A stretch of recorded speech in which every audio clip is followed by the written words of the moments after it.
Bismillahirrahmanirrahim. Alhamdulillahi rabbil alamin wa bihi nasta'in wassalatu wassalamu ala rasulillahil amin. Sayyidina wa maulana Muhammadin sallallahu alaihi wasallam wa ala alihi wa sahbihi wa man tabi'ahum bi ihsanin ila yaumiddin. Amma ba'd. Assalamualaikum warahmatullahi wabarakatuh. Sidang hadirin yang dikasihi dan dirahmati oleh Allah Subhanahu wa taala sekalian.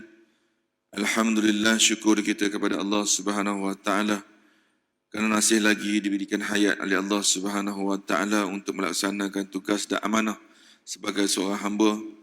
Khususnya kita lakukan solat maghrib, ibadat yang pertama akan ditanya oleh Allah Subhanahu wa taala, dan kita telah mengikuti sunnah Rasulullah sallallahu alaihi wasallam dengan kita lakukan secara berjamaah insya-Allah. Moga-moga Allah Subhanahu wa taala akan nyambitkan nyawa dan roh kita dalam kita melakukan ibadat kepada-Nya insya-Allah. Tentu yang dikasihi dan dirahmati oleh Allah, di malam ini kita anggaplah malam yang terakhir sebelum kita masuk Ramadan, dan kita ada lebih kurang 2 minggu lagi untuk kita membiasakan melakukan ibadat sempena untuk menyambut Ramadan. Sebabnya kita nak betulkan benda yang biasa kita lakukan tu sangat susah. Jadi apabila kita betulkan, kena biasakan lakukan benda yang betul. Biasanya kita malam-malam tidur lambat, pukul 12 baru tidur tengok bola. Jadi bangun subuh pun bergeliat. Jadi tengok sekarang ni bulan Ramadan, kita kena bangun bersahur lagi. Dan jangan biarkan malam itu berlalu dengan tidak diisikan dengan ibadat. Jadi kalau kita tak mulakan dari sekarang untuk biasakan melakukan ibadat, dia akan suka untuk lakukan pada masa yang sebenarnya. Tentu yang dikasihi dan dirahmati oleh Allah Subhanahu wa taala sekalian, ada sedikit dua soalan saya daripada jemaah sini lah, sebab bawah kereta ada bunyi WhatsApp tadi. Minta penjelasan balik mengenai Ustaz pernah sebut mengenai solat sunat 4 rakaat sebelum sembahyang Zuhur. Sebenarnya kita maklum bahawa dalam hadis yang sahih pernah menyatakan bahawa barang siapa yang melakukan solat sunat qabliyah Zuhur secara 2 rakaat, macam kita buat 4 rakaat tapi kita buat 2 rakaat, dan setengah kata boleh buat 4 straight, tak ada masalah, macam kita sembahyang Zuhur 4 rakaat qabliyah dan 4 rakaat selepas sembahyang Zuhur, Allah Subhanahu wa taala akan haramkan kepada orang yang solat tersebut disentuh daripada api neraka. Itu hadis sahih yang telah diriwayatkan oleh Imam Muslim. Makna barang siapa yang istiqamah melakukan solat sunat 4 rakaat sebelum Zuhur dan ba'diyah, maka Allah akan haramkan baginya kulitnya disentuh oleh api neraka. Itu hadis sahih. Yang kedua, mengenai imam yang ditegur ketika mengangkat takbiratul ihram dengan memanjangkan bar, sedangkan ustaz sudah maklumkan demikian itu boleh menyebabkan batal solatnya dan gugur syahadahnya. Ni jemaah kita yang biasa hadir ni. Betul lah. Dalam solat kita ni imam tidak boleh mentakbir sebanyak panjang dekat dengan bar. Allahu akbar. Dia tidak boleh Allahu akbar. Tak boleh. Bar panjang di situ bukan sahaja membatalkan solat dan menggugurkan syahadah. Kalau kita tahu maksudnya, kita sebutnya kali dulu kan. Kalau sebut Allahu Akbar, maksudnya Allah Maha Besar. Tapi sebut Allahu Akbar, Allah pakai gelang besar, rantai besar, kan gugur syahadah kita. Jadi bukan mudah nak tegur. Terutama sekali kita dah terbiasa melakukan perkara tersebut sejak daripada muda lagi, daripada kecil lagi. Memang susah. Tapi tetap wajib kena betulkan. Kalulah imam khususnya, kalau dah ditegur untuk buat demikian, tapi dia masih lagi buat sedemikian, disebabkan kebiasaan, wajib kita kena mufarraqah dan wajib kena ijtihad. Imam tak layak untuk jadi imam. Itu wajib ni sebab benda sangat besar. Sebab benda yang biasa, macam saya sebut tadi, kita kena betulkan benda yang biasa kita lakukan. Apabila kita betulkan, maka kena biasa-biasakan lakukan benda yang betul. Sebab apa ada terutama sekali bab kunut. Kalau bab kunut, kalau orang tanya memang susah bab belakang tu. Sebab kadang-kadang orang ngaji Arab dia tahu maksudnya. Macam imam baca tadi kan. Okey, cantik di belakang dia landing cantik. Wa sallallahu ala sayyidina Muhammad wa ala alihi wa sahbihi wa baraka wa sallam. Kita boleh baca dua bentuk. Wabaraka wasallam ataupun wabarik wasallim. Dua-dua betul. Yang tak betulnya wabarak wasallim, wabarik wasallam. Itu tak betul. Tapi kalau dah biasa buat tuan-tuan, kita kata salah. Baca wabarik. Kena baca wabarak wasallam. Nah, dia baca wabarik wasallam. Kita tegur jangan baca wabaraka wasallam. Alhamdulillah cantik. Wabarak wasallim pula dia turun kat situ. Dia jadi biasa. Dia susah nak betulkan. Kan? Okey. Minggu lepas kita sebut tentang rukuk dan malam ni kita buat conclusion. Di sini dia kata sebetul-betulnya sempurnanya rukuk ini sebegini. Yustahabbu an yakuna ruku'u kamila. Rukuk yang paling baik bagi orang yang tidak ada sebarang keuzuran. Kalau saya cakap dalam bab solat ni dua tempat saya tak boleh buat dengan sempurna. Satu ketika rukuk, yang kedua ketika tahapnya duduk tahiyat akhir nak naik kaki tu sebab kita ada masalah tulang belakang. Macam saya tu masalah tulang belakang tak boleh buat. Jadi maksud kita orang yang boleh buat. Apabila orang boleh buat, maka dia kena buat secara sempurna. Nah, jadi mana yustahabbu an yakuna ruku'u kamila. Rukuk yang paling sempurna adalah wa akmalahu an yanhaniya bihaisu yastawi yasru wa nuku ya wa yamudduha duhuma kasafiha. Maka hendaklah dia duduk dalam keadaan yang rata seperti pinggan atau kertas yang rata, mana tidak condong nak turun ke bawah ataupun tidak naik ke atas. Nanti terbuk bawah. Wa yunsabu saqaihi, maka yang kedua hendaklah diluruskan kakinya. Wala yusniya rukbataihi, dan begitu juga dengan dua lututnya. Mana tidak boleh dikendurkan lututnya. Kadang-kadang ada orang sujud begini.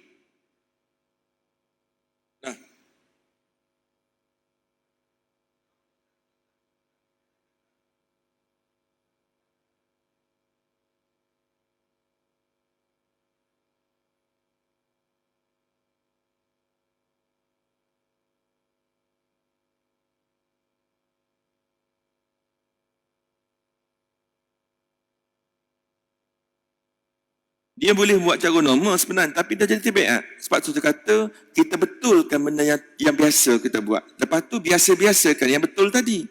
Contohnya dia rukuk, dia boleh rukuk dengan cantik, tapi dia suka buat lutut macam ni. Macam orang yang sakit lutut. Sedangkan dia boleh buat cara sempurna. Nah, ini yang jadi masalah. Nah, jadi dia kata, hendaklah ditegakkan kaki kita ni kaki kita dalam keadaan tegak. Orang askar, dia kawat macam mana? Dia kawat macam ni, kau kawat macam ni. Duduk dalam keadaan tegak macam ni. Dan apabila dia nak sujud, dia kata hendaklah kaki dan lututnya di dalam keadaan yang tegak begini, ke dalam. Maknanya begini kedudukan dia. Kedudukan dia begini. Nah, saya tak boleh buat rata, saya sebut tadi saya masalah tulang belakang tadi. Maknanya kena rata begini. Jadi yang kedua pula dia kata wa farrij. Ni farrij. Wa farrij asabi', renggangkan tangan-tangan dan hendaklah dimasuk dengan memegangkan lutut dan membukakan sikunya. Bukan kita rukuk dalam keadaan begini, iaitu salah. Yang rukuk yang betulnya adalah di dalam keadaan begini. Nah, nanti saya tunjuk lagi.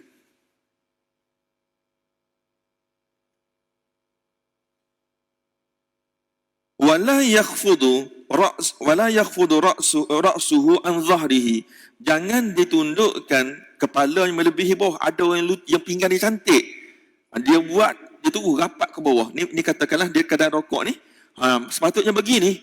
Tapi disebabkan dia ni seorang yang mana, orang ahli sukan sebagainya, dia letakkan ke bawah. Itu pun salah. Naik ke atas, itu pun salah. Ni cerita orang normal. Orang yang sakit tak ada masalah. Ni cerita orang normal. Lepas dia kata pula, wala yad'u yadayhi ala rukbatayhi wa ya'khudhuhuma bi rukbatayni wa yufarriq asabi'ahu. Saya kata dah, ambil dua tapak tangan ni, letak dekat kepala lutut. Ni tapak tangan. Ni tapak tangan kita ni nak kita sebut berdasar pada hadis. Ni tapak tangan kita, maka letak di tapak tangan kita begini. Betul-betul dekat dengan kepala lutut. Ini yang sifat daripada hadis. Dia sebut yang berikutnya, wa yuwajjihu nahwil qiblah ghairi man harifah yaminan wa shimala. Makna pastikan lutut kita ni betul-betul dalam keadaan menghadap ke arah kiblat, tidak condong ke kanan, begitu juga tidak condong ke kiri. Jadi malam ni kita start buat bagaimana cara yang rokok yang sebenarnya. Minta ni orang dia kurus sikit, dia dia cantik sikit, dia tulang belakang. Okey dah. Okey, tuan-tuan tengok begini. Ni kiblat kita. Jangan sungguh ni tipu ni kiblat sana. Ni kiblat sana tampak ni. Okey, cuba rokok. Di tangan kita ni saya suruh buka gini. Ni tangan kita belakang buka gini dan lutut kita pegang. Dan di dalam keadaan yang disebut lutut lusuh rata ni, di dalam keadaan rata begini. Mana tolak masuk ke belakang, bukan naik ke maknanya apa nama cukup okey. Bukannya kata duduk macam orang sakit lutut. Orang sakit lutut sungguh tak apa. Sebab kita dah biasa seronok buat lagu tu, jadi kita tak buat yang sebetulnya.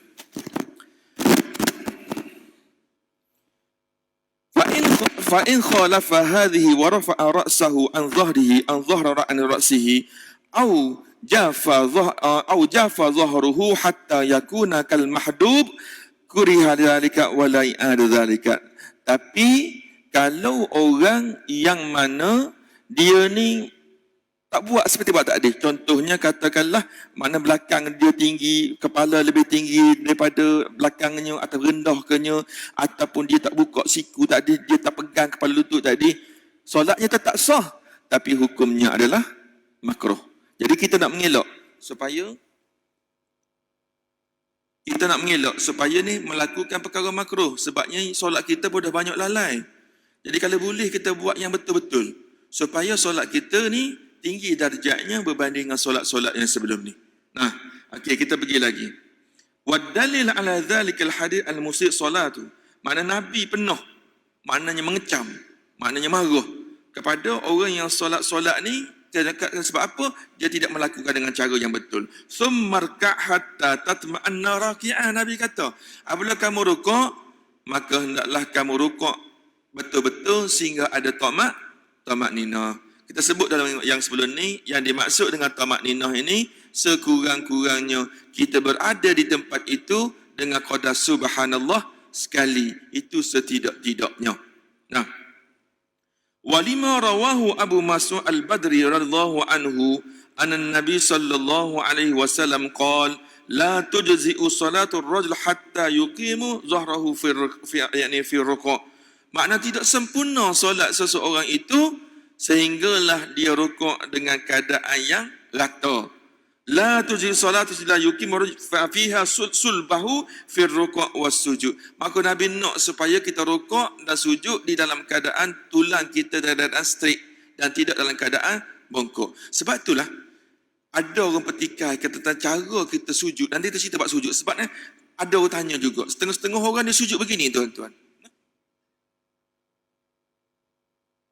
Walaupun kita masih cerita bab rukuk, sebab nak cerita perbandingan di antara rukuk dengan sujud tadi. Setengah-setengah orang kita tengok dia sujud, katakanlah sebabnya semua kapet kita semua 4 kaki. Satu kaki untuk pijak, 3 kaki untuk sujud. Standard. Maknanya ada setengah orang sujud dalam keadaan dia terlampau membungkuk. Begini dia sujud, keadaan membungkuk. Sedangkan tidak tepat dari segi hukum, dia sama dengan rukuk.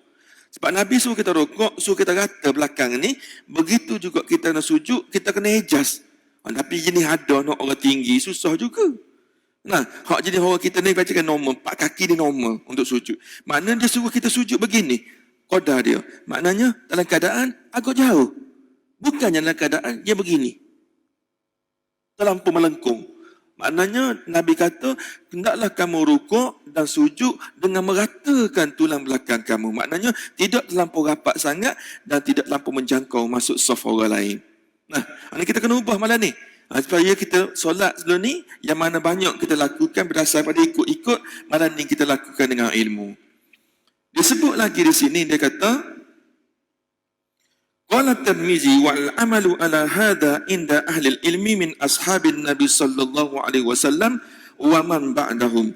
Begitulah yang dilakukan oleh para sahabat dan juga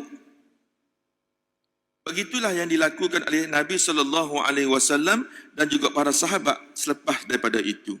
Selain daripada itu dia kata anan Nabi sallallahu alaihi wasallam amsaka rahataihi. Maknanya Nabi guna tapak tangan untuk pegang kepala lutut dia. Kal qabidu alaihi, seolah-olah menggenggam kedua-duanya. Ini berdasar kepada hadis yang diriwayatkan oleh siapa bawah ni, hadis nombor 3. Hadis nombor 3, hadis Bukhari, kuat.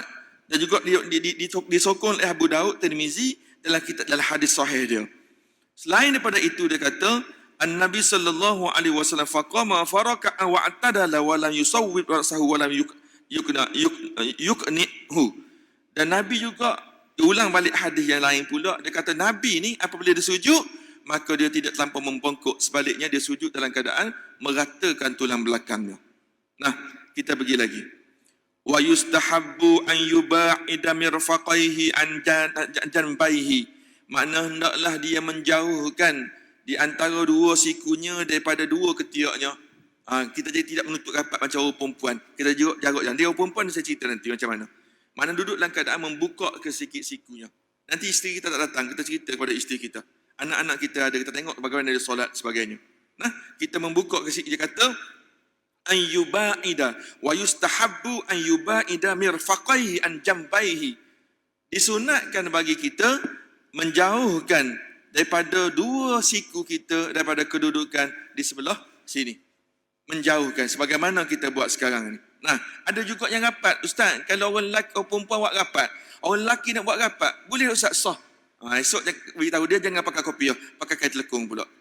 Nah, nak ikut cara orang perempuan? Nah, sah tak sah dia? Sah, tapi hukumnya adalah makruh. Begitulah hadis yang diriwayatkan dari Nabi sallallahu alaihi wasallam fa'ala dzalik. Fa in kanat imra'atun lam tujaf. Walau bagaimanapun untuk orang perempuan tidak perlu dia membukakan sayapnya. Dan tadi kita sujud begini. Penat juga ni. Speaker banyak ni kan. Habis masa kat tukar speaker ni. Tadi kita sebut apabila kita rukuk, kita perlu buka sayap. Ni saya panggil sayap lah, mudah siku. Panggil sayap ni.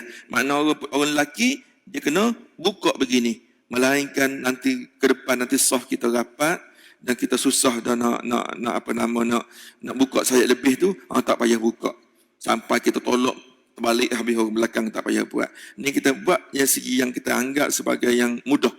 Mana ruang kita ada, begitu kedudukannya.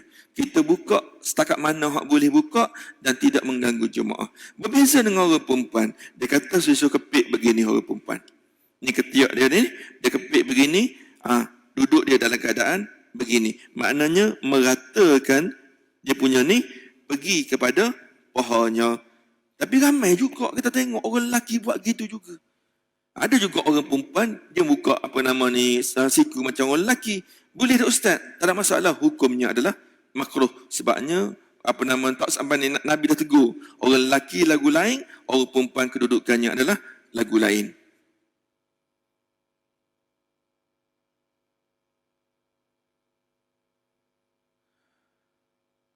Begitu juga bagi orang perempuan, sebabnya dia kaitkan terus sujud dengan rukuk.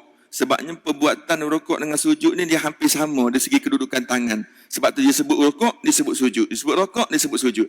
Okey, dia kata watal siku batnuha bi fazi aska astara ma yakun li hada. Begitu juga orang perempuan ketika sujud, maka dia tidak membuka sayapnya seperti orang lelaki. Orang lelaki apabila sujud, dia sujud lagu ni. Betul tak? Tersebut tadi, duduk lagu ni dan tangan kita berbuka. Maknanya tangan kita ni sama kedudukannya hujung jari ketika akad takbiratul ihram. Dan tangan kita ni kita kena buka dan dalam keadaan belakang kita ni agak lurus. Tidak terlampau membokok begini. Maknanya pergi setakat lurus, setakat kita boleh. Berbeza dengan orang perempuan ni kata. Orang perempuan ni kena rapat dan duduk sedikit dalam keadaan membongkok dengan meletakkan tangan ni begini.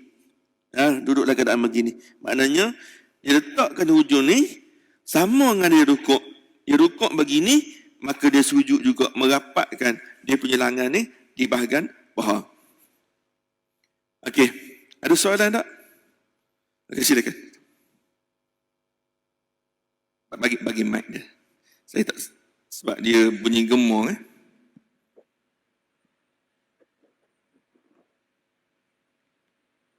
Masa sujud,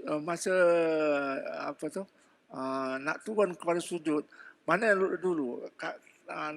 Tangan dua dulu ke atau lutut, dan masa sujud tu Dia punya kaki mesti kapat ke?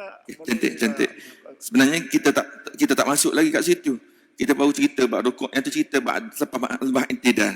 Tapi dah tanya saya jawab, tak ada masalah. Sebab kita nak buat terus kan? Okey. Sebenarnya ada ramai orang tanya kan?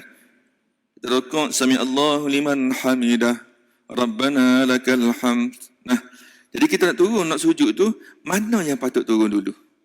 Ni cerita orang normal. Kalau orang sakit lutut, tos cerita. Itu dia mampu setakat tu.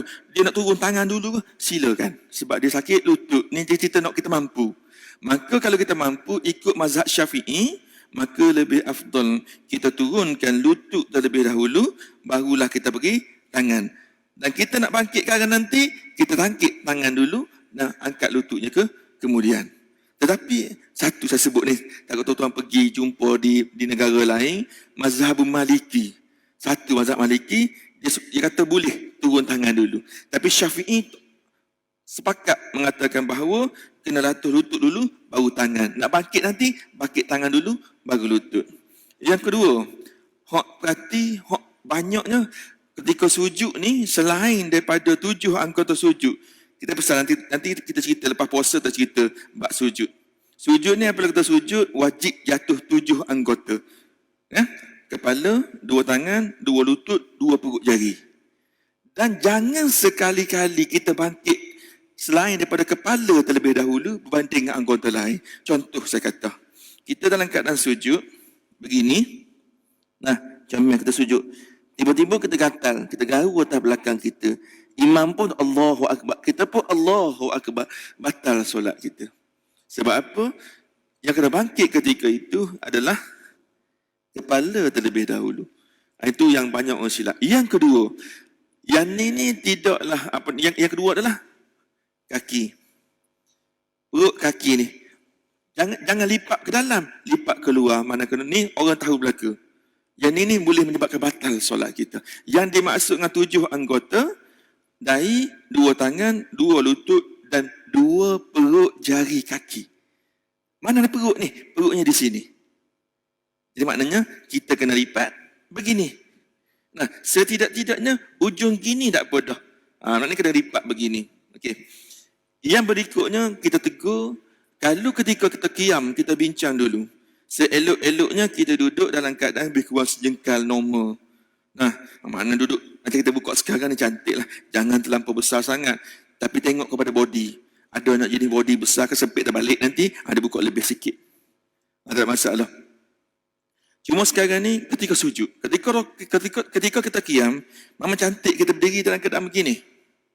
Tapi berbeza ketika kita sujud.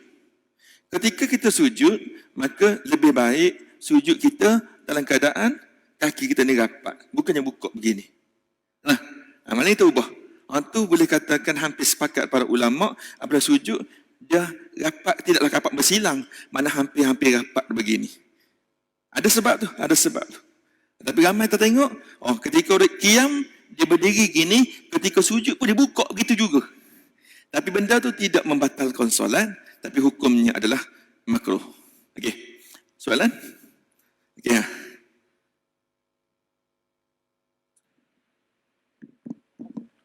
Ustaz, ada saya tengok dia lepas rokok tu kan. Lepas rokok dia begini pula. Dia lepas tu nak sujud. Betul macam mana pula tu, boleh ke Ustaz? Tak jelas. Ada setengah tu saya tengok dia mula rokok, lepas dia rokok. Ada? Saya tak apalah. Kita pakai mazhab baru kan ke depan. Sebab lepas dia rokok, sami Allah kan. Kita duduk begini, kita boleh sujud. Boleh ke? Ada. Kita biasa jumpa di tanah Arab. Nanti normal. Nah. Sami Allahu liman hamidah Rabbana lakal hamd. Kita biasa jumpa tanah Arab. Tu ada pandangan ulama' dia. Ulama' kita kalau ada buat gitu juga, tak tahulah tu. Nah, tegur. Jangan lepas ni duduk kian. Tapi kalau kita jumpa tanah Arab ada. Kan? Bukan setakat gitu. Ketika duduk sujud pun, daripada sujud tu, Rabbighfirli warhamni wajibuni. Allahu Akbar. Ada juga kita nampak.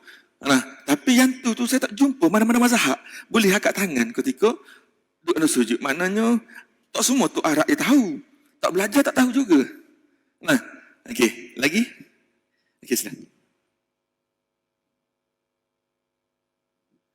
Macam mana?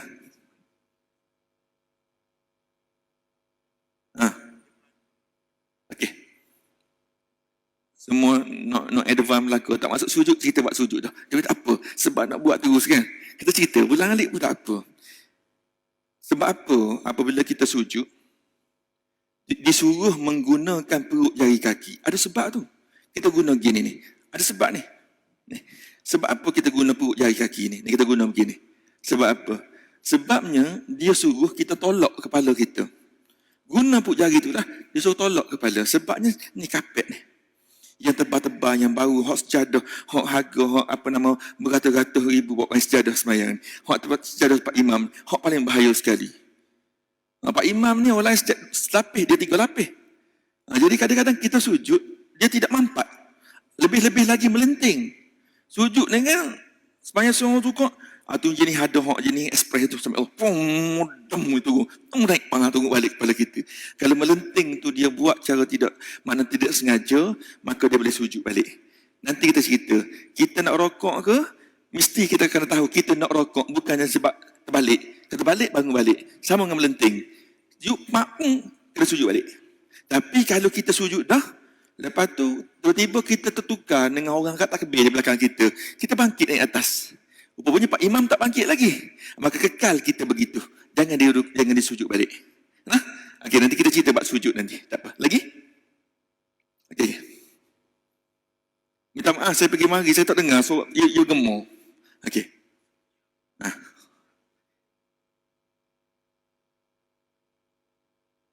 Semula? Allahu Akbar. Mama biasanya nak jenis suka rapat rasah tu kan. Saya kalau semayang dengan harap, saya geram sangat semayang dengan harap. Dia suka kita bagus. Nabi kata dalam hadis ada merapatkan sah. Kaki kita ni kaki orang.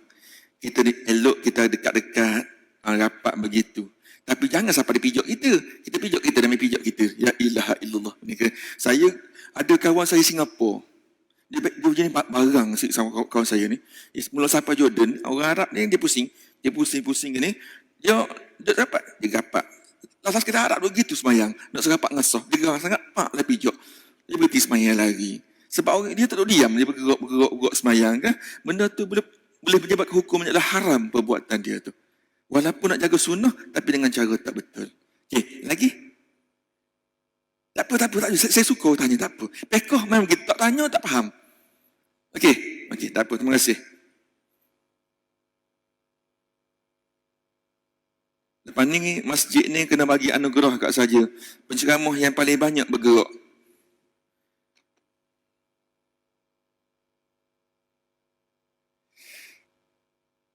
Sebab prinsip saya tak suka mari kuliah maghrib gapus kan. Mari dengan balik dengan begitu orang tak faham. Tanya benda sama pun tak apa. Janji orang faham.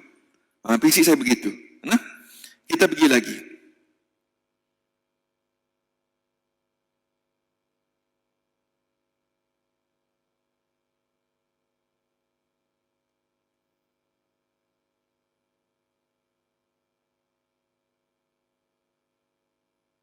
Kemudian berkaitan dengan tasbih, bacaan ketika kita dalam keadaan rukuk, kita maklum dah. Sebenarnya dalil yang paling kuat sekali adalah Subhana Rabbiyal Azim. Wa bihamdih tak ada. Tetapi ada di kalangan para ulama dia kata tidaklah menjadi satu kesalahan kalau kita tambahkan dengan wa bihamdih. Tapi kalau kita takdirkan kita nak baca Subhana Rabbil A'la atau Subhana Rabbil Azim, setakat tu saja. Adakah dia telah sempurna? Ya. Sebab berdasar pada hadis, nanti kita baca di bawah nanti. Dia kata, yustahabbu an yakula ar-raki'u Subhana Rabbil Azim salasan. Kita disunatkan membaca Subhana Rabbil Azim sebanyak 3 kali. Kalau kita tak baca, tak ada masalah. Solat kita sah. Ini siapa-siapa yang rasa pahala dah banyak, jangan baca. Nah, rasa cukup dah. Pahala aku tak larat nak bawa pahala ni. Banyak sangat. Awak tak payah baca. Tapi kalau rasa kita bimbang dengan ibadat kita, banyak lagi bocor, banyak lagi lemah, baca. Walaupun nampak simple. Apabila kita nak buat dengan betul. Jadi bacaan dia adalah yustahabu subhana bil azim salasa. Dibaca sebanyak 3 kali. Nanti depan ada huraian dia.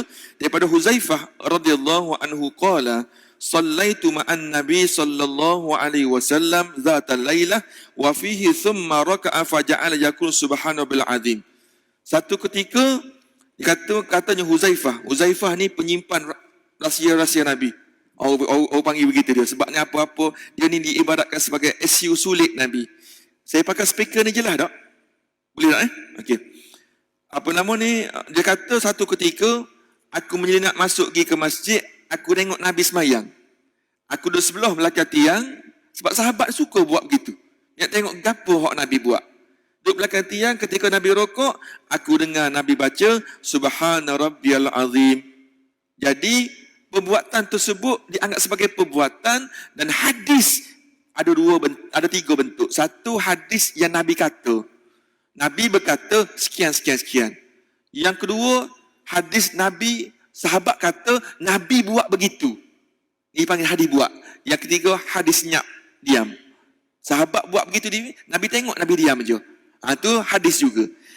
Tiga hadis ni kalau bertembung, maka hadis Nabi buat itu lebih tinggi darjatnya.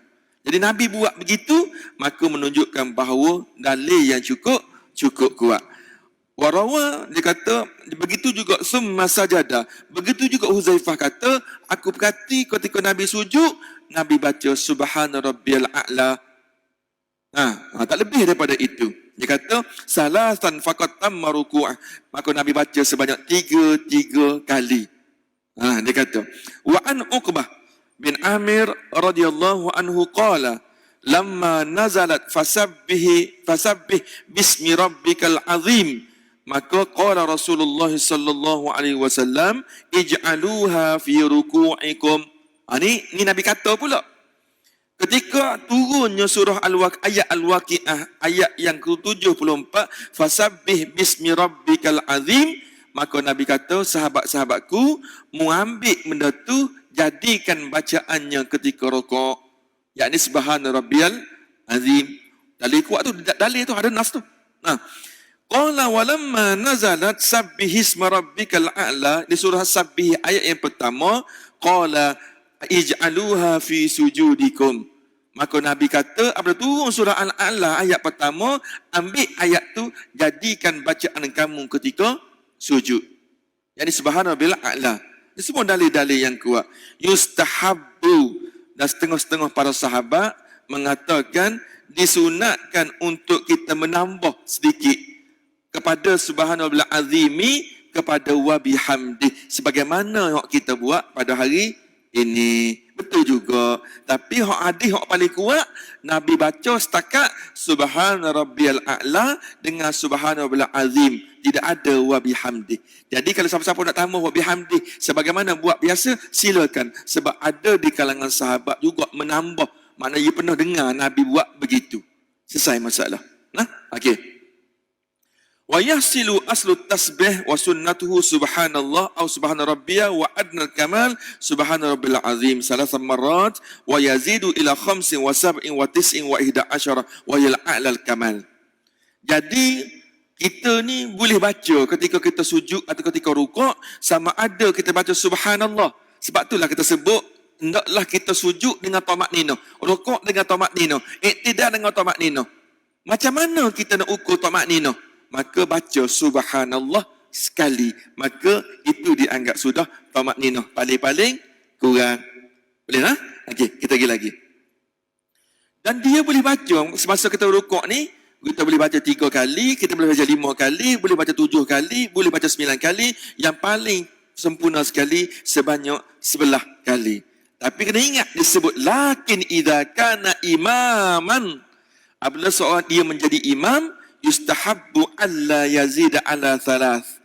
Maka kalau dia jadi imam, jangan dipanjangkan lebih daripada 3 kali. Kalau kita sembahyang seorang, nak baca 3 boleh, 5 boleh, 7 boleh, 9 boleh, 11 pun boleh. Paling-paling banyak 11. Tapi bagi saya lah, istiqamah 3 tak apa dah. Sebab kita bimbang. Hari ni ustaz kata, boleh baca 11 ni. Kita baca 11, lama-lama rasa penat. Esok tu langsung tak baca. Takut jadi begitu. Biarlah kita buat 3-3 seperti mana yang ada hari ini sudah pun memadai. Cuma ada sesetengah daripada kita Ada yang setengah mengatakan bahawa boleh tak kita baca ketika yang kita sebut ni lepas waladhdallin amin tu, sebelum kita baca Fatihah tu ada setengah kita baca doa-doa tertentu. Boleh ke tak? Ada sanad dia begitu. Tapi terpulanglah nak baca atau tidak. Nah, begitu juga ketika kita rukuk. Subhanallah azimi wa bihamdi, subhanallah azimi wa bihamdi, subhanallah azimi wa bihamdi, kita nak baca doa lain. Allahumma laka raka'tu wa bika amantu wa laka aslamtu. Ni saya pun tak hafal ni, minta maaf saya tak hafal ni. Boleh tak nak baca? Silakan. Kalau boleh hafal boleh, tapi kena ingat itu untuk kita yang semayang berseorangan. Jangan dipanjang begitu, melainkan ketika solat tasbih. Tasbih maklumlah, kita baca sebelah qiyam, kita baca 15 ketika qiyam dah. Lepas tu 10 ketika lain dah. Maknanya kita baca untuk cukup tasbih kita tu. Tu tak ada masalah. Nah, sebelum kita masuk i'tidal, ta'rifuhu wa an ya'uda ila al-hay'at allati kana 'alayha qabla ar-ruku'i. Kemudian kita masuklah hukum kepada i'tidal. Ni panjang tak ni? Okey, ada soalan tak? Sebab 2 minit ke 3. Sila.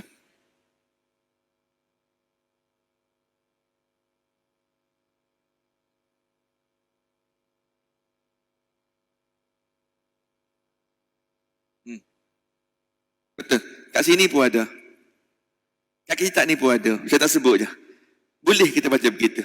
Subhanallah, subhanallah azim wa bihamdihi wa rabbil pun ada. Selagi dia baca doa yang paling ringkas sekali. Subhanallah azim wa bihamdihi Allah maghfili min al-khataya ya. Pun ada sebut dia baca doa begitu. Ada banyaklah warik-warik yang doa-doa begitu. Boleh dia baca kalau dia baca. Cuma saya pesan sekali, kalau kita sembahyang seorang tak apa. Imam tidak digalakkan baca, takut terlampau panjang. Itu sahaja. Nah, kalau kita baca sembahyang seorang tak jadi masalah. Nah, okey, saya rasa setakat itu saja.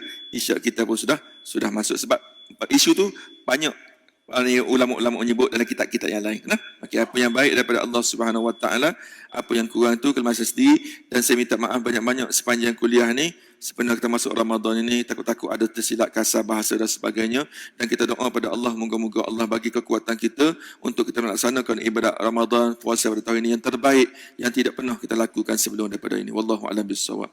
Bismillahirrahmanirrahim. Ya muallim Ibrahim al-hikmata 'allimna, ya mufahim Sulaiman fahimna fafahamnaha Sulaiman wa kullan atayna hukma ilma wa sakharna ma'a Daud al-jibala yusabbihna wat tayr wa kunna fa'ilin.